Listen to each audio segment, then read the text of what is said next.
Bonjour Amandine. Bonjour Agnès. Comment se passe l'alimentation chez les patients atteints de cancer d'une manière générale? Alors, nos patients atteints de cancer peuvent présenter de nombreux troubles de l'alimentation. Dans un premier temps, la maladie peut induire des troubles, notamment des douleurs ou une perte d'appétit qui a un retentissement sur l'alimentation. Nos traitements ont également un certain nombre d'effets secondaires et des toxicités qui réduisent la prise alimentaire des patients. Certains traitements, comme les chimiothérapies ou certaines thérapies ciblées, induisent des troubles du goût qui ont des conséquences importantes pour nos patients.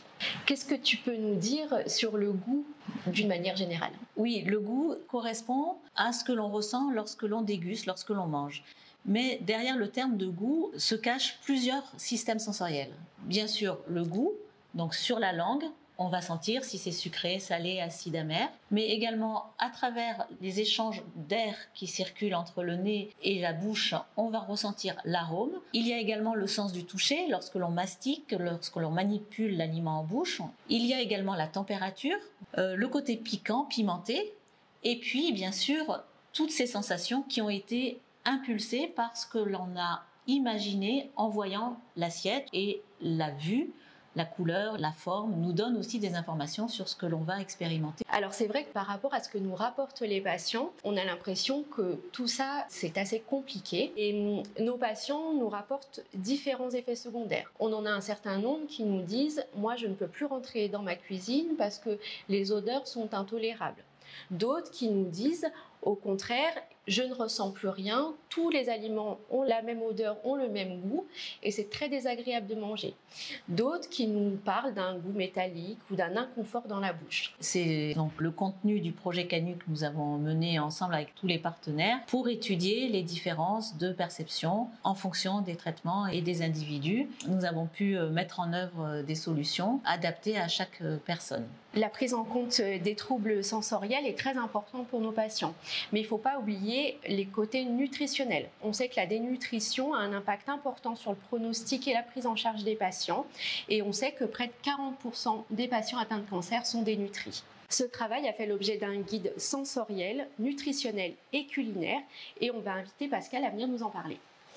Bonjour Amandine, bonjour Agnès. Et effectivement, on a travaillé tous ensemble un guide qui reprend les différents éléments qu'on a pu voir auparavant. D'abord, la première partie du guide est importante à reprendre avec les patients pour arriver à faire comprendre que le goût, ce n'est pas uniquement que la perception en bouche, mais comme l'a dit Agnès, c'est aussi les odeurs, le piquant, la vue et tous les sens sont impliqués. Après cette partie très informative du début du guide, il va falloir essayer de voir avec le patient quels sont ses troubles sensoriels. Est-ce que le patient est plutôt hypersensible ou hyposensible?